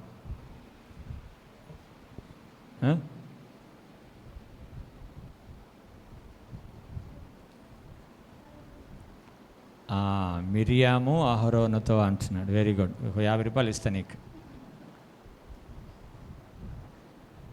ఇద్దామని చెప్దాం అనుకుంటున్నా, ఆమె చెప్పేసింది. ఒక 50 రూపాయలు అయితే ఇస్తా నీకు. మంచిది, వెరీ గుడ్. అహరోను మిరియాముతో వాళ్ళ అన్న అక్కలతో చెప్తున్నాడు దేవుడు ఏమని? మోషే భూమి మీద ఉన్న వారందరిలో కూడా మిక్కిలి సాత్వికుడు. సాత్వికుడు అంటే దాని అర్థం ఏంది? మోషే కోపం ఉందా లేదా? ఉందా కోపం? నీకు కోపం ఉందా? చెప్పాలి. కోపం లేని వాళ్ళు ఒకసారి దేవుని స్తోత్రం చెప్పండి. హల్లెలూయా. అందరికి కోపం ఉంది కదా? ఎన్ని కిలోలు ఉంది? ఉందండి, ఎంతో ఉందిలే కిలోలు. సరే, అందరికీ కోపం ఉంటుంది. సో భూమి మీద పుట్టిన ప్రతి మనిషికి కోపం ఉంటుంది. శరీరీతిగా వచ్చిన ప్రతి మనిషికి కోపం ఉంటుంది. సో కొంతమంది ఊరికనే కోపడతారు, మాట్లాడితే కోపడతారు. కొంతమంది చూసి చూసి చూసి బాంబులు వేస్తారు. ఒక్కసారి బాంబు వేసినట్టు అనుభవం వేసినట్టు ఉంటుంది. ఇంకా మళ్ళీ మామూలుగా ఉండదు. ఇంకా కొంతమంది ఎన్నన్నా ఏం కావదు, కానీ కొంతమంది ఒక్కసారి అని పడేస్తే మాత్రం, ఎందుకంటే చాలా సింపుల్గా ఉంటారు. వాళ్ళని విసిగించి ఎప్పుడో సడన్గా అనేసారనుకో ఇంక కథం, ఇంకా ఓడిపోవడమే, వాళ్ళు ఏడవడమే, అట్లా అంటారు. దేవునికి స్తోత్రం, హల్లెలూయా. అయితే భూమి మీద మిక్కిలి సాత్వికుడు మోషే. సాత్వికుడు అంటే దాని అర్థం ఏంటంటే, ఇజ్రాయిలీలు ఎంత శ్రమ పెట్టినా, మోషేని ఎంత శ్రమ పెట్టినా కానీ వారి ఎదుట సాగిలు పడేవాడు. అయ్యలారా ఇట్లా కాదు, అట్లా కాదు, ఇట్లా కాదు. దేవుడు ఈ జనాన్ని మొత్తం తీసేసి నీకు కొత్త జనం ఇస్తా అంటే కూడా అట్లా చేయొద్దయ్యా, నీ నామానికి అవమానం కలిగిద్ది, అలా చేసేటట్టయితే ముందు నా పేరు తీసేయి. వారు నశించిపోవాలని ఒకవేళ నీ ఉద్దేశం ఉంటే మాత్రం ముందు నా పేరు తీసేసేయి, జీవగ్రంథంలో నుంచి నా పేరు తీసేసి. అంతే, ఇజ్రాయేలీలకు అడ్డుగా నిలబడిన వ్యక్తి మోషే. మిక్కిలి సాత్వికుడు, చాలా సింపుల్గా ఉంటాడు. అంత సాత్వికుడు అంటే కోపాన్ని అణుచుకుంటేనే సాత్వికం వస్తుంది. కోపాన్ని అణుచుకోకపోతే సాత్వికము రాదు. నీ కోపం ఉందని నాకు తెలుసు, నీకు తెలుసు, నాకు తెలుసు కదా. సో ఈ కోపాన్ని అణుచుకొని దీనికంటే ప్రాముఖ్యమైన శ్రేష్టమైన మాటలు ఏమైనా ఉన్నాయా అని మనం గమనించుకొని మాట్లాడగలిగితే అది చాలా మన జీవితానికి ఆశీర్వాదం. అందుకే యేసుప్రభు అన్నాడు, ఒకవేళ సాత్వికం మీ దగ్గర లేకపోతే నా దగ్గర వచ్చి నేర్చుకోండి, నేను సాత్వికుడును దీన మనస్సు గలవాడును, మీ కాడిని ఎత్తుకొని నా యొద్దకు వచ్చి మీరు నేర్చుకోండి అన్నాడు. యేసుప్రభు దగ్గరకు వస్తే ఆ సాత్వికం ఏందో మనకు తెలిసిపోతుంది, నేర్చుకోవచ్చు ఆయన దగ్గర. అందుకని ఆయన దగ్గర మనం ఉండాలి. దేవుడు మనకు సాత్వికం రావడానికి చాలా మామూలుగా ఏం చేయడు ఆయన. మోషేకి చాలా కోపం ఉండే, ఎంత కోపం ఉండేదంటే ఒకరిని చంపి భూమిలో పాతి పెట్టేసిండు. శరీరీతిగా ఉన్నప్పుడు ఏం చేసిండు ఆయన? ఒక్క గుద్దితే చచ్చిపోయాడు అంతే. అంత కోపము, అంత బలం కూడా ఉండే, అంత అధికారం కూడా ఉండే. ఒక గుద్దితే చచ్చిపోయాడు, తవ్వి పాతి పెట్టేశాడు, అంత కోపం. అంత కోపం ఉన్న వ్యక్తిని దేవుడు ఏం చేశాడంటే మళ్ళీ సాత్వికునిగా చేశాడు, అంటే ప్రజలతో నలిపేశాడు మోషేని. సో మన జీవితాల్లో కొడుకు నలుపబడిన జీవితాలు మనకు ఎదురవున్నప్పుడు ఇది నా మేలు కొరకే అని మనం గ్రహించుకోవాలి. నాకు సాత్వికాన్ని దేవుడు నేర్పించడానికే నన్ను నలుపుతున్నాడు. నాకు కష్టాలు, ఇబ్బందులు ఎన్ని రోజులను సహించాలండి. కొంతమంది సాక్ష్యం ఇస్తారు, మా ఆయన పోరు పడలేకపోతున్నానండి నేను. ఎవరు పోరు? మా ఆయన పోరు పడలేకపోతున్నానండి. మరి ఎవరు పడతావు? బయట వాళ్ళు ఎవరైనా చూసుకొని పడతావా? పడాలా? పడితేనే నీకు సాత్వికం వస్తుంది. కొంతమంది పడరు. మేల్ వాయిస్ కంటే ఫీమేల్ వాయిస్ సూపర్ అన్నట్టుగా, పిట్ట కొంచెం కానీ కోత ఘనం అన్నట్లుగా. మొన్న ఒక దగ్గరికి వెళ్తే ఎవరో పైసలు ఇవ్వాలంట. ఆయన రావడం తాగి వచ్చాడు. ఈయన పైసలు అడుగుతున్నాడు. పైసలు అడిగితే ఇస్తాలేయా, నేను ఒక గంట ఆగి రాగానే ఈయన అంటున్నాడు. సో అలా జరిగింది. ఆయన వెళ్ళిపోయాడు. వెళ్ళిపోయిన తర్వాత వాళ్ళ ఆవిడ వచ్చింది. వాళ్ళ ఆవిడ వచ్చి ఎంత పెద్ద వాయిస్ అది, ఆ కాలనీ మొత్తం వినపడుతుంది.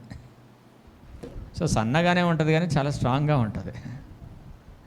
దేవునికి స్తోత్రం, హల్లెలూయా, హల్లెలూయా. సో పోరు పడాలా? ఎందుకు పడవు? పడపోతే ఎందుకు చేసుకున్నావు? చేసుకున్నాక తెలిసిందా? మా ఆయన పోరు పడలేకపోతే ముందే చూసుకో, లేకపోతే చేసుకున్న తర్వాత పడపోతే ఏం చేస్తావు?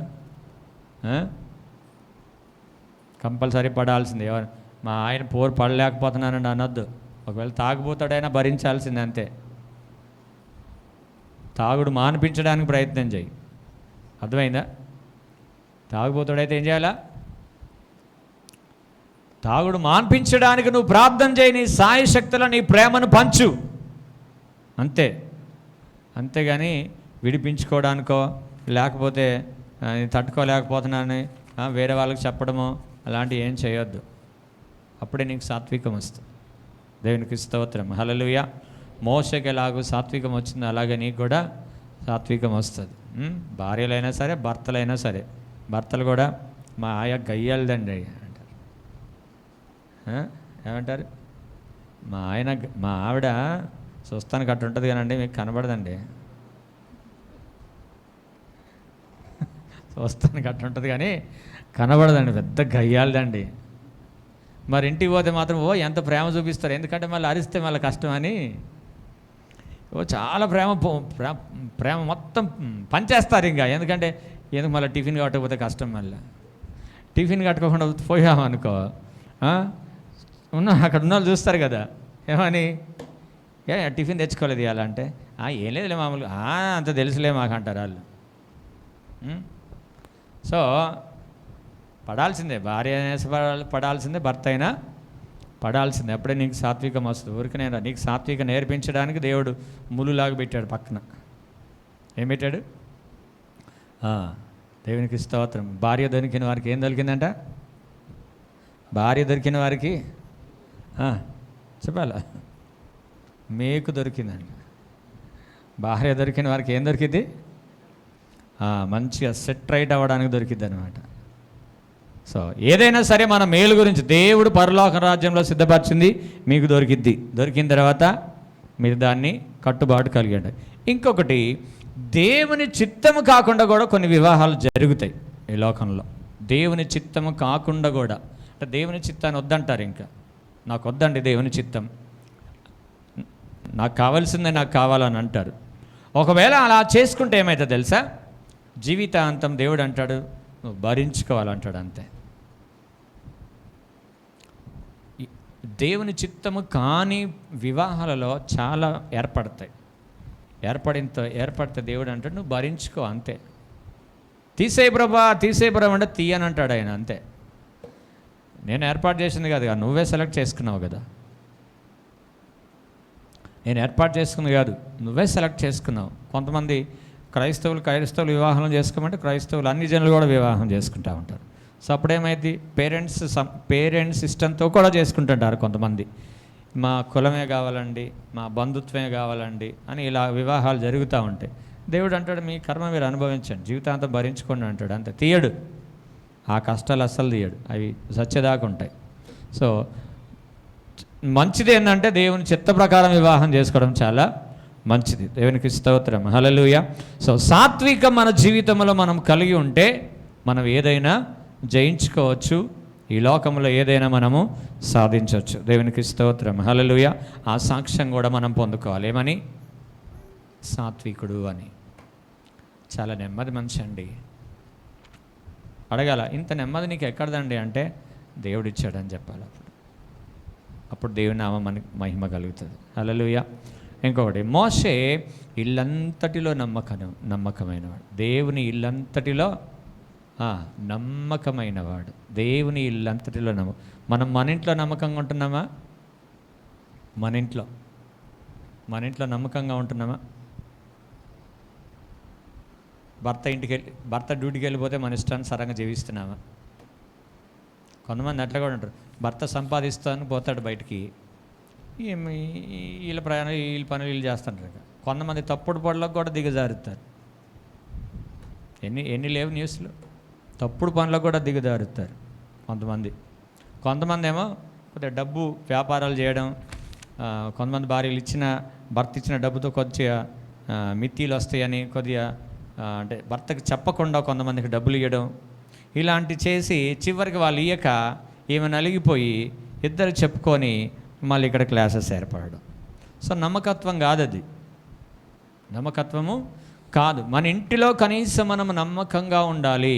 భార్య భర్త పట్ల, భర్త భార్య పట్ల కూడా నమ్మకంగా ఉండాలి. డ్యూటీలకు వెళ్ళిపోయిన తర్వాత, పనులకు వెళ్ళిపోయిన తర్వాత నా భార్య చూడట్లేదు అనుకోవద్దు.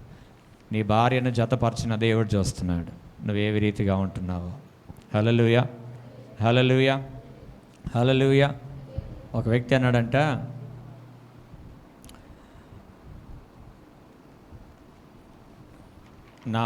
నా ఎముక ఆఫీస్లో ఉందన్నాడంట. ఏడుందంట? ఆఫీస్లో ఉందంట. ఆయన ఎముక ఏడుందంట? ఎముక ఏడుంటుందండి? ఇంట్లో కదా ఉండాల్సిందే. ఇంట్లో ఉన్న ఆవిడే కదా ఎముక. ప్రక్కట ఎముక అంటే బైబిల్ భాషలో ప్రక్కట ఎముక ఎక్కడ ఉంది? ఇంట్లో కదా ఉండాల్సింది. సరైనది కాదండి, నా పక్కటేమో కాదు, ఏదో అట్లా అయిపోయింది, కానీ నా పక్కటేమో ఏడుందంట? ఆఫీస్లో ఉందంట. అయితే ఆఫీస్లో మొత్తానికి ఏం చేసిందంటే ఇది అయిపోయిన తర్వాత మొత్తానికి చేసుకుంటే ఏమో సుక్కలు చూపించింది. అప్పుడు ఏమకంటే సుక్కలు చూపించింది. అప్పుడు అప్పుడు చక్కగా అవుతుంది. ఆఫీస్లో ఉండదు, పక్క టైంకి ఏడుంటుంది, ఇంట్లో ఉంటుంది. అది ఎప్పుడు గుర్తుపెట్టుకోవాలా. వివాహమైన వాళ్ళు వివాహం అయిందని గుర్తుపెట్టుకోవాలా. వివాహం కాలేదు నాకు అట్లా ఇట్లా అని దాని పిచ్చి చేష్టలు ఏం చేయొద్దు. చక్కగా నమ్మకంగా కుటుంబం పట్ల, నీ భార్య పట్ల, నీ భర్త పట్ల నమ్మకంగా ఉండాలి. పిల్లలు తల్లిదండ్రుల పట్ల ఎలా ఉండాలా? నమ్మకంగా ఉండాలి. ఒకవేళ డాడీ ఎడన హఠాత్తుగా పర్స్ మర్చిపోయాడు, పిల్లలు ఎందుకు పోతే పర్స్ కనిపించింది డాడీది. సో ఇందులో ఎన్ని ఉన్నాయి అని చూసి మనకి ఏదైనా అక్కర వచ్చిద్దా అని అందులోంచి డబ్బులు తీసేవాళ్ళుగా ఉండదు. పిల్లలు తల్లిదండ్రుల పట్ల నమ్మకంగా ఉండాలి. ఒకవేళ నువ్వు మర్చిపోతే దాచిపెట్టి, డాడీ ఇదిగో నీ పర్సు అని చక్కగా తిరిగి ఇచ్చేవాళ్ళుగా ఉండాలి. అప్పుడు డాడీకి నమ్మకం కలిగి నువ్వు 10 అడిగితే 20 ఇస్తాడు. అప్పుడు నీకు 10 అడిగితే 20 కూడా ఇస్తాడు. నమ్మకం చాలా ఇంపార్టెంట్. కాబట్టి మోషే ఎలా ఇంటిలో నమ్మకంగా ఉన్నాడో, దేవుని ఇంటిలో నమ్మకంగా ఉన్నాడో, మన ఇంట్లలో ఏం చేయాలా? నమ్మకంగా ఉండాలి. దేవునికి స్తోత్రం. హల్లెలూయా. యోబు గ్రంథం 2:3 ఇంకా మెసేజ్ చెప్తే ఇంకా 1/2 అవర్ పైన పోతుంది, ముగిచ్చేస్తా తొందరగా. అందుకు యెహోవా, నీవు నా సేవకుడైన యోబు సంగతి ఆలోచించితివా? అతడు యథార్థవంతుడు న్యాయవంతుడు దేవుని యందు భయభక్తులు కలిగి చెడుతనము విసర్జించిన వాడు. చాలు. ఇప్పుడు దేవుడు సాక్ష్యం ఇస్తున్నాడు యోబు విషయమై. ఏమని? అతడు యథార్థవంతుడు, న్యాయవంతుడు, భయభక్తులు కలిగిన వాడు, చెడుతనాన్ని విసర్జించినవాడు. సో చెడుతనాన్ని మనం విసర్జించిన తర్వాత మళ్ళీ మన శరీరంలోనికి అది తీసుకోకూడదు. మనం చెడుతనాన్ని విడిచిపెట్టే కదా ప్రభువులోనికి వచ్చింది. మళ్ళీ మనం చెడుతనాన్ని ఆశ్రయిస్తే ఏం లాభం? అది సాక్ష్యం వెళ్ళిపోతుంది దానికి. సో దేవుడు సాక్ష్యం ఇస్తున్నాడు యోబు విషయంలో. అతడు భయభక్తులు కలిగిన వాడు, నీతిమంతుడు, యథార్థవంతుడు, చెడుతనాన్ని విసర్జించినవాడు. ఒక్కసారి మనం అని ఊసిన తర్వాత దాన్ని మళ్ళీ తీసుకుంటామా? తీసుకుంటారా? అనవసరంగా ఊసానే మళ్ళీ దాన్ని స్పూన్తో తీసుకుంటారా? మళ్ళీ తీసుకుంటారా? అర్థం కాలే మీకు? ఒకసారి ఊస్తే ఏమూస్తాం? ఊస్తాం. ఊసిన తర్వాత అది నాదే కానీ మళ్ళీ తీసుకుంటారా అంటే ఎవరో అంటున్నారు. టేస్ట్గా ఉంటుందా? ఒక్కసారి ఊసింది మళ్ళా ఎలాగ మనం తీసుకోమో అలాగే మనం చెడుతనం ఒక్కసారి విసర్జించిన తర్వాత అది మళ్ళీ మన శరీరంలోనికి తీసుకోవడానికి లేదు. అది చెడుతనాన్ని విసర్జించుట. సపోజ్ మీరు ఒక మంచి చాక్లెట్ని మంచిగా సర్ప్రైజ్తా ఉన్నారనుకోండి. సడన్గా తుమ్ము వచ్చింది. తుమ్ము వస్తే నీ తుమ్ముతో పాటు ఆ చాక్లెట్ కూడా కింద పడిపోయింది. ఏమైంది? చాక్లెట్ కూడా కింద పడ్డది. కింద పడితే అయ్యో మట్టిలో పడిపోయింది ఇది అని దాన్ని మళ్ళీ తీసుకొని తింటావా? చెప్పాలి. తింటారా మళ్ళీ? ఎందుకు? నీ నోట్లోంచి ఉమ్మివేయబడిన తర్వాత మళ్ళీ తీసుకోబడదు. అందుకే దేవుడు అంటున్నాడు, ఒక మాట ప్రకటన గ్రంథంలో అంటాడు, నీవు నులివెచ్చిన జీవితంతో ఉంటే నేనే ఉమ్మ వేస్తానంటాడు. ఒక్కసారి దేవుడు ఉమ్మేస్తే, అమ్మా పిల్లల్ని ఇంటికాడ ఒక్కసారి దేవుడు ఉమ్మేస్తే, మనం ఉమ్మేసిన దాన్ని ఎలా తీసుకోమో దేవుడు ఉమ్మేస్తే కూడా కష్టం. అందుకే నులివెచ్చిన జీవితాలు మనకు వద్దు. దేవునికి స్తోత్రం. యోబు వలె యథార్థ హృదయుడు. ఎప్పటి వరకు యథార్థతను వదిలిపెట్టలేదండి ఆయన? ఎప్పటి వరకు వదిలిపెట్టలేదు చెప్పండి? తన మరణము వరకు వదిలిపెట్టలేదు. తన భార్య ఏమన్నా తెలుసా? ఇంకా నువ్వు యథార్థతను వదిలిపెట్టవా? పిల్లలు పోయారు, ఆస్తి పోయింది, పశువులు పోయినాయి, మొత్తం నీ శరీరమే అనారోగ్యమైంది కదా, ఇంకా నువ్వు యథార్థతను వదిలిపెట్టవా అంటే యోబు అంటున్నాడు, మూర్ఖురాలు మాట్లాడినట్లు మాట్లాడక. అంటే అన్నీ పోయినా ఆయన యథార్థతను కాపాడుకున్నాడు. మన ప్రాణం మనలోంచి వెళ్ళిపోయిన విశ్వాసాన్ని పోగొట్టుకోకూడదు. ఈ లోకములో సమస్తము నష్టపోయినా, ఏది మన జీవితంలోంచి వెళ్ళిపోయినా, మన దేవుడిచ్చిన రాజ్యాన్ని, దేవుడిచ్చిన రక్షణను, ఆయన ఇచ్చిన విశ్వాసాన్ని మనం ఎప్పుడు కూడా పోగొట్టుకోకుండా జాగ్రత్తగా మనము కాపాడుకోవాలి. మనకు అసలైన రాజ్యం పరలోక రాజ్యం. మనకు అసలైన రాజ్యం ఏంది? పరలోక రాజ్యం. అక్కడ మనకు అమితముగా దేవుడు మనల్ని హెచ్చించే దేవుడు. ఇక్కడ నువ్వు నిలబెట్టుకునే దాన్ని బట్టి ఆయన మనల్ని హెచ్చిస్తాడు. ఆయన దేవునికి మహిమ కలుగును గాక. హల్లెలూయా. యోబు యథార్థవంతుడు అని మంచి పేరు పొందాడు. కొర్నేలి కూడా మంచి పేరు పొందినవాడు. ఏం పేరైనా? ఎందుకు మంచి పేరు వచ్చిందంటే ఆయన ప్రార్థన చేసేవాడంట, భయభక్తులు కలిగి ఉండేవాడంట, ఇంకా దాన ధర్మాలు కూడా చేసేవాడంట. అందుకే మంచి పేరు పొందుకున్నాడంట. దేవునికి స్తోత్రం. హల్లెలూయా, హల్లెలూయా. మంచి పేరు ఉండాలి. నీకేముండాలా? వెండి బంగారములు సంపాదించేదానికంటే కూడా మంచి పేరు కలిగి ఉండట మంచిది. దానికంటే కూడా మంచి పేరు చాలా ప్రాముఖ్యమైనది. నువ్వు ఎంత సంపాదించినా వేస్ట్ కదండి, అంత అన్యాయం సొమ్ము, అంత ప్రజల సొమ్ము, ప్రజలు పొట్టలు కొట్టి సంపాదించాడు అనే సాక్ష్యాలు మనకొద్దు. మనకు మంచి పేరు కలిగి ఉండాలి. దేవుని సన్నిధిలో యథార్థనులుగా మనము జీవించాలి. చివరిదిగా లూకాసు వార్త 22:28 దేవుడు అంటాడు, నేను చెప్పేస్తాను. ఇంకా లూకాసు వార్త 22:28 నా శోధనలో కూడా నాతో కూడా నిలిచి ఉన్నవారు మీరే అని అపోస్తలుల విషయమై సాక్ష్యం ఇచ్చాడు. దేవుడు ఏమిచ్చాడు? అపోస్తలుల విషయమై సాక్ష్యం ఇచ్చాడు. 3.5 సంవత్సరాలు వెంబడించిన తర్వాత, 3.5 సంవత్సరాలు యేసయ్యను వెంబడించిన తర్వాత యేసు ప్రభు కూడా ఎన్నో శోధనలు వచ్చినాయి, ఎన్నో కష్టాలు వచ్చినాయి, ఎన్నో ఇబ్బందులు వచ్చినాయి. వాటన్నిటిలో కూడా అపోస్తలులు విడువక యేసు ప్రభుని వెంబడించారంట. విడువక యేసు ప్రభుని వెంబడించారు. అంటే యేసు ప్రభు యొక్క శోధనలో నిలిచి ఉన్నారు వాళ్ళు. ఆ సాక్ష్యము వారు పొందుకున్నారు. ఈరోజు దేవుడు ఆ కాలంలో శరీరీతిగా ఆయన ఉన్నాడు కాబట్టి అక్కడ ఉన్నాడు. ఈ కాలంలో దేవుని సేవకుల యొక్క శోధనలో ఆయన వారి పరిస్థితుల్లో మనము నిలిచి ఉన్నామా? సేవకులు ఎంత కష్టపడుతున్నారో, ఎంత బాధపడుతున్నారో, ఎంత వేదన పడుతున్నారో, వారి క్షేమము కోరి మనం వారితో పాటు మనం నిలబడుతున్నామా? ఆ సాక్ష్యము సేవకుల ద్వారా మీరు పొందుకుంటున్నారా? పర్వాలేదండి, మాతో మీరు కలుస్తున్నారు. మొన్న ఇచ్చాం కదా కొన్ని, ఏంటి అయి సువార్త పనిలో మాతో సహకరించిన వారు జీవగ్రంథం అది అంటే కొంతమంది ప్రారంభం నుంచి చేసిన వాళ్ళు ఉన్నారు, కొంతమంది మధ్యలోంచి చేసేవారు, కొంతమంది ఆ రోజు కూడా చేసిన వాళ్ళు ఉన్నారు. ఎందుకు ఇచ్చానంటే అది కంటిన్యూస్గా ఆ పరిచర్యలో మీరు ఉండాలని ఇచ్చాను. హల్లెలూయా, హల్లెలూయా. ఒక సహోదరి నన్ను అడిగింది, అన్నా నాకు తప్పకుండా ఇవ్వాల్సిందే నువ్వు అన్నది. ఎందుకమ్మా నువ్వు 3 రోజులు రాలేగా మీటింగ్ అంటే, నాకు ఇవ్వాలన్నా, ఇంతకుముందు చేసినా కదా. సో అది కంటిన్యూస్గా ఉండాలని ఉంటే మనం ప్రభు దగ్గర కూడా అట్లా అడగగలం. బాబా నేను సేవకులకి సపోర్ట్గా ఉన్నాను, నేను ఎవరికి సేవకులకు నేను సపోర్ట్గా ఉన్నాను అని మనం ప్రభు దగ్గర కూడా సాక్ష్యం పొందొచ్చు. సేవకుల ద్వారా కూడా సాక్ష్యం పొందాలి. ఏం చేయాలా? సాక్ష్యం పొందాలి. సేవకుల ద్వారా కూడా సాక్ష్యం పొందాలి. అప్పుడు దేవుడు ఘనపరచబడతాడు. కాబట్టి సాక్ష్య జీవితాన్ని మనం కాపాడుకుందాం. యోసేపు, దానియేలు, షడ్రక్, మేషక్ వీళ్ళందరూ కూడా ఏం చేశారు? తమ సాక్ష్య జీవితాలని అన్య జనులలో కాపాడుకున్నారు. కాబట్టి మనం లోకంలో ఉన్నాం. ప్రియ దేవుని సంగమా, మన జీవితాలని, మన సాక్ష్యాన్ని, మన ఆత్మీయతను ముఖ్యంగా మనం కాపాడుకుందాం. ఒకవేళ ఈ మంచి పేరు, ఒకవేళ దేవుని ఎడల భయభక్తులు కలిగిన జీవితం, సాత్వికమైన జీవితము, మంచి పేరు పొందలేని జీవితం ఏదైనా ఉంటే, ప్రభువా మా పితరులకు ఇచ్చిన సాక్ష్యాన్ని మేము కూడా కలిగి ఉండడానికి సహాయం చేయండి అని మోకరించండి. ప్రార్థన చేసుకుందాం. ప్రార్థన చేయండి. ప్రభువా మాకు కూడానైనా మా పితరులకు ఇచ్చిన సాక్ష్యాన్ని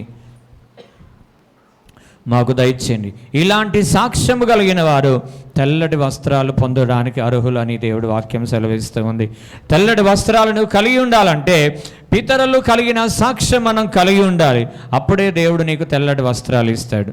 ప్రియమైన దేవుని సంగమా, తీర్పులో నిలబడిన తర్వాత తెల్లటి వస్త్రాల కొరకే నువ్వు సిద్ధపడాలి, కానీ తెల్లటి వస్త్రాలతో నాకు అవసరం లేదని నువ్వు అనకూడదు. ఒకవేళ అదే పరిస్థితి నీకు ఏర్పడితే దేవుని రాజ్యంలో నువ్వు ఉండలేవు. ప్రియ దేవుని సంగమా, ప్రభు సన్నిధిలో ప్రార్థన చేయండి. నీ సాక్ష్యం ఎలా ఉంది? నీ కాలనీలో ఎలా ఉంది? వర్కింగ్ ప్లేస్లో ఎలా ఉంది? అసలు నీ ఇంటిలో ఎలా ఉంది? సంఘములో ఎలా ఉంది నీ సాక్ష్య జీవితం?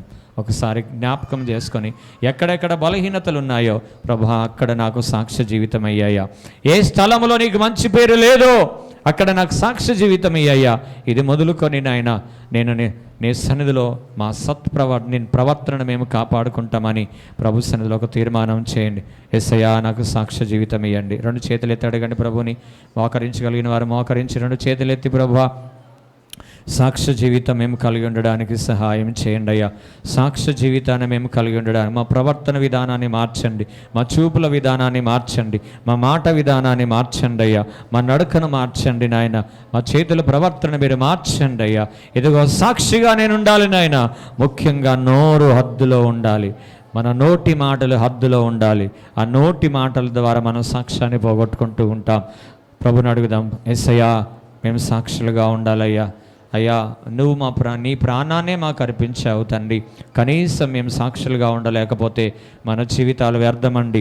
యేసుక్రీస్తుకు కనీసం పరిశుద్ధతను కాపాడుకొని, ప్రవర్తనను కాపాడుకొని, పరిశుద్ధంగా ఉండి దేవునికి మహిమ కలిగే జీవితం అంది కాకపోతే ఇక మన జీవితాలు వ్యర్థమండి. Praise the Lord. Hallelujah, hallelujah. మన ద్వారా దేవునికి మహిమ కలుగుతుందా? మన ప్రవర్తనను చూసి నిజంగా దేవుని మహిమపరుస్తున్నారా? లేకపోతే మన ప్రవర్తనను చూసి మీరు దేవుని బిడ్డలు కదా, మీరు ఎట్లెందుకు ఉంటున్నారని అని అడుగుతున్నారా మిమ్మల్ని? ఒకసారి మీరు ఆలోచన చేయండి. Praise the Lord. హల్లెలూయా. దేవుడు ఏ జీవితంలో అయితే ప్రవేశిస్తాడో, వారి ఏ జీవితం అయితే ప్రభువును ఆరాధిస్తుందో, ఏ జీవితం అయితే ప్రభు కొరకు సాక్షిగా ఉంటుందో ఆ జీవితాన్ని దేవుడు ఆశీర్వదించే దేవుడు. Praise the Lord. ఈరోజు సాక్ష్య జీవితం కావాలని దేవుడు నిన్ను అడుగుతున్నాడు. నువ్వు ఇవ్వగలవా? దావీదు కుమారుని అడిగితే ఇచ్చాడు. ఈరోజు కేవలం నిన్ను సాక్ష్యాన్ని అడుగుతున్నాడు. ఒక పరిశుద్ధమైన ప్రవర్తనతో కూడిన సాక్ష్యాన్ని అడుగుతున్నాడు. నువ్వు ఇవ్వగలవా? నా ప్రియ దేవుని కుమారుడు, దేవుని కుమార్తె, ప్రభా నా ప్రవర్తనను మార్చండి అయ్యా. నా ప్రవర్తన సరిగ్గా చేయండి. నా ప్రవర్తనను సరిచేయండి అయ్యా. Praise the Lord. Hallelujah, hallelujah. దేవుని చిత్తమును కనిపెట్టి ఆ ప్రకారంగా జీవించడం మనకు చాలా ఉత్తమమైనది. Praise the Lord. Hallelujah, hallelujah. మన సాక్ష్య జీవితాలు దేవుడు కాపాడడానికి దేవుడు తన కృపను మనకు విస్తరింప చేయనట్లుగా ఒక్కరు ప్రార్థన చేయవలసిందిగా మనం చేస్తూ ఉన్నాను.